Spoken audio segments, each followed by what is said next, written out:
Steve Nash is a pick and roll master. So when I watch film, I like to see how the greats do it. So we're going to watch some Steve Nash pick and roll clips. I'm going to show you how just making simple decisions can go a long way. So we have Steve Nash coming off this pick and roll. And the first thing that you want to notice as an offensive player is, how is your defender guarding you?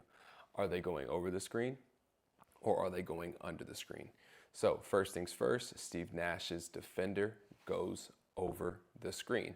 Now, they have proper spacing on the backside, which leaves the pocket pass open for Steve Nash. The big is in a drop position. The guard is fighting over. Easy pocket pass to the big for the dunk. Simple reads. Next, we got transition. We have one screen and another screen. So a double screen in transition. Now, what's the first thing you have to notice? How is your defender guarding you?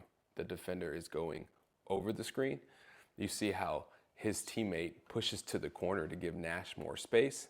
The big is in a drop. So let's see how Nash decides to play this. He hesitates to see what the big does. The pocket pass isn't there.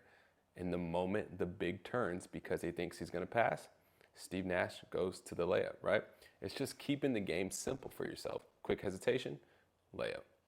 Another pick and roll. So we have Nash bringing it down. He triggered that ball screen, right? So they must have a play where if he spins, the ball screen automatically comes, right? So his offensive player dives and the big is coming for a screen. So sets him up. The big sets the screen.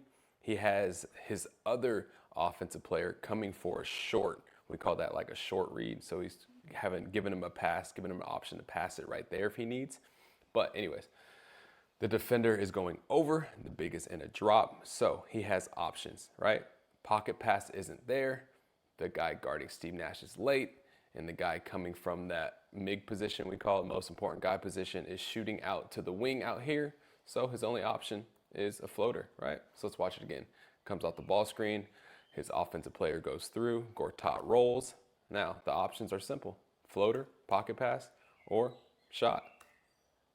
So we have another screen, a little ghost screen, right? We call that a ghost screen, where you don't really set a screen, you just ghost out to cause a little bit of confusion. Now Gortat comes in. Now we call this an empty corner drag. And we call it an empty corner drag because there's nobody in that corner, so there's no help. So Steve Nash's defender goes over, and there's good spacing on the weak side, so the defense cannot be in help. So he has a roll here, right? The defender's back, so he can make that pocket pass, or he can rise up for his shot. So it's just about keeping your options simple, right? Let's watch it again. Empty corner. There's no nail to stunt. The big is rolling. The defensive big is dropping, right? Easy, simple, floater.